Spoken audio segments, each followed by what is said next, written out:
გამარჯობა რელიგიურ თემებზე სასაუბრო ჩვენ ვაგზავნებთ სტუმრების მოწვევას. ჩვენი დღევანდელი სტუმარია ხელოვნებაცოდნე ქეთევან გაბიანი. გამარჯობა ქალბატონ ქეთევან. ქალბატონ ქეთევან, ჩემი პირველი კითხვა იქნება ასეთი. რა იყო თქვენი мотиваცია, როცა ხელი მოწერეთ ამ მიმართვას? თქვენ იყავით ერთ-ერთი თანაავტორი ამ მიმართვის, იყავით იმ 34 კაციანი ჯგუფის წევრი, რომელსაც ეს მიმართვა შექმნა. რა იყო თქვენი мотиваცია? мотиваცია ეს, ანუ მე ვთქვათ, in a humble opinion, შემიძლია რომ მიმეჩნია ეს თუ არა უმთავრეს თემად თუ არა ერთ-ერთ ყველაზე მნიშვნელოვანი თემად საქართველოსთვის საერთოდ.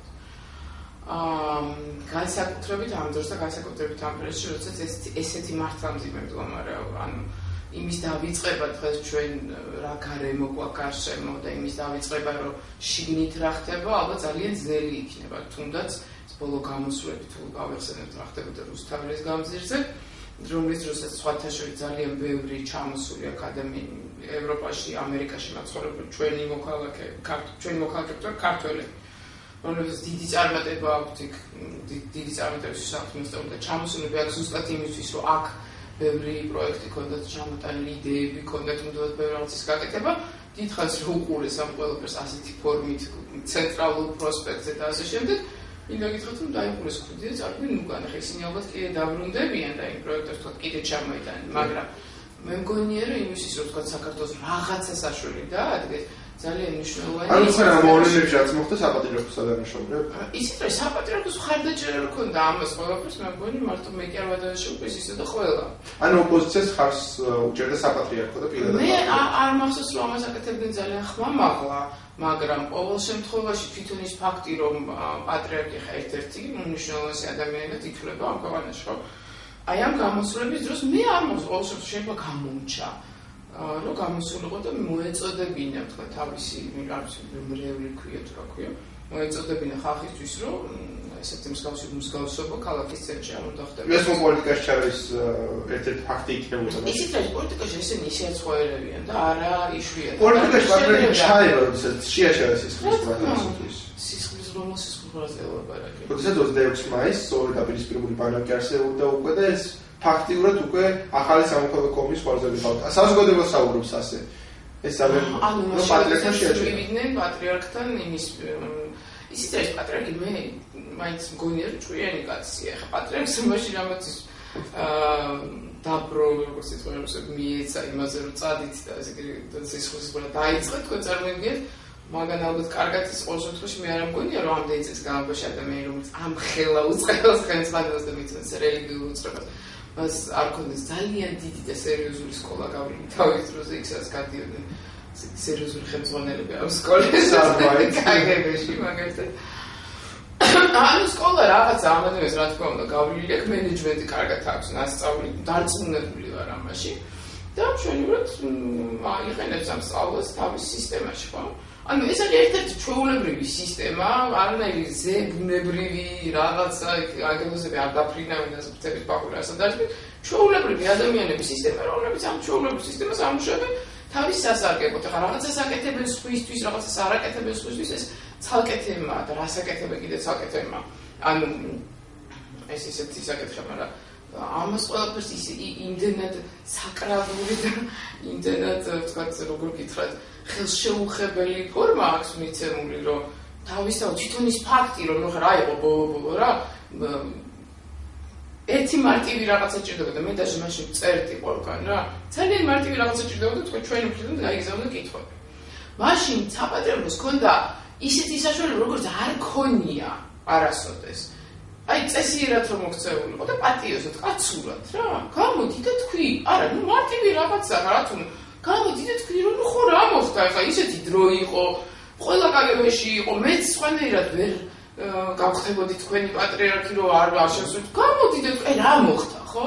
არ მე ახსარება მე რამდენადაც ვიცი, საერთოდ ქრისტიანული საჯარო ახსარების ფორმა. იყო საჯარო ახსარება. ისიც არის ეს ჩემი მხრიდან, თქო, იგივე იმ ხალხის მხრიდან, ვის ამას ხელი მოწერა, იგივე იმ ახალგაზრდობის მხრიდან, რომელსაც ძალიან დიდი, რომელიც დიდი ეჭვის თვალით უყურებს თელ ამ სისტემას, ისინი დაიწერდნენ, როგორ გითხრათ რა, მილიონიან ქულებს.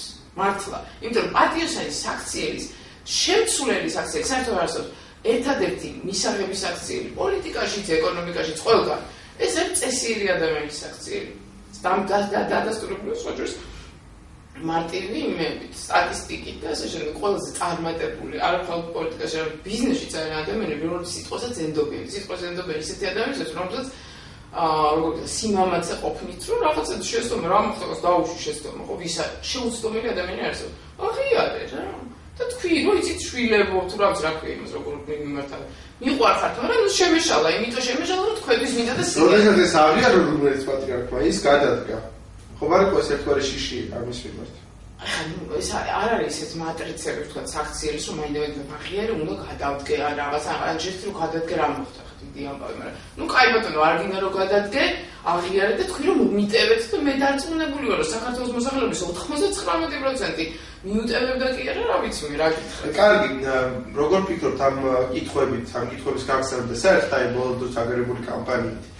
შეიძლება რამე ქვეყანაში? რა თქმა უნდა, უკვე შეიცვალა. და უკვე ძალიან ბევრი შეიცვალა. მე არ ვიცი, ვინას ხვდებოდა მირას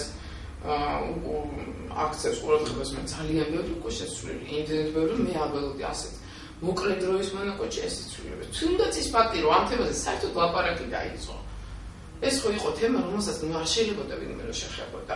ანუ თავისთავად აპრიორი ითვლებოდა, რომ ნუ ეს ისეთ სფერო რა რას ამბობ კაცო, მანდ ანუ როგორ რაღაც ეს გამოქვაბოს ხო სიგნალია და ეგ ჩაუვლის ადამიანი აინტერესებს შიგნით ორზე ჩაუვლის ისეთ სიგნალებში შესულაც კი არ გიგა და სინახის ანთება შიგნით და ერთი პატარა ნაპერწკალი რა იყო ეს პატარა ძალიან პატარა მართლა არ იყო ისეთი მასშტაბის აქცია რომელიც ჩატარდა ხო ამ პატარა აქციამ ისეთი შედეგი გამოიწვია რამაც აჩვენა რომ პრინციპში თავისთავად საზოგადოება მოსახლეობა რაც რადგან დაგვით უკვე მზად იყო ამისთვის იმიტომ ასეთი რეაქცია ამას არ ყოფდა თუნდაც ის რეაქცია თქვა იგივე თეას იმაზე ხ მე ჩემი ყველაზე მწვავე როგორ გითხრათ აი რაც გადაწყვეტე რომ კატეგორიულად აუცილებლად არის ადამიანი უნდა ჩაებას ამაში და აუცილებლად უნდა მიიღო ამაში მონაწილეობას რაში როცა მე ვნახე თეას Facebook-ზე დადებული გზავნილები რომელსაც აგზავნიდნენ ნუ ხა მე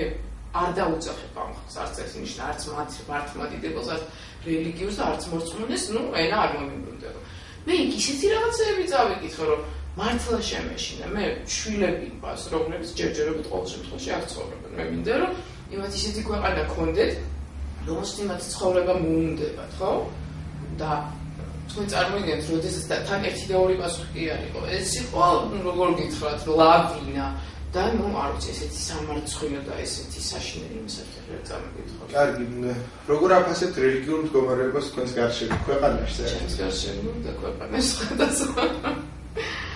ჩემს გარშემო ყველაფერი კარგად არის. მინდა გითხრათ, ნუ ყველაფერი თუ არა კარგად, ყოველ შემთხვევაში. თქვენ გარშემო ქვეყანაში უბრალოდ ჩვენ ზოგადად ხაცოდეთ თუ გავაფართოვებთ რელიგიური სიტუაცია საკმაოდ ისეთია, როგორ ვთქვათ, საფრთხელია თავისთავად ისეთი თემა რომელსაც არ შეიძლება უხეში ხელი შეაჩემე, იმიტომ რომ ეს არის ყველაზე საკრალური რაც აი მე ვლაპარაკობ ჭეშმარიტება, რასაც მე რელიგიას უძახი. ეს არის ჭეშმარიტების ძიება, ხო? აბა რა არის რელიგია?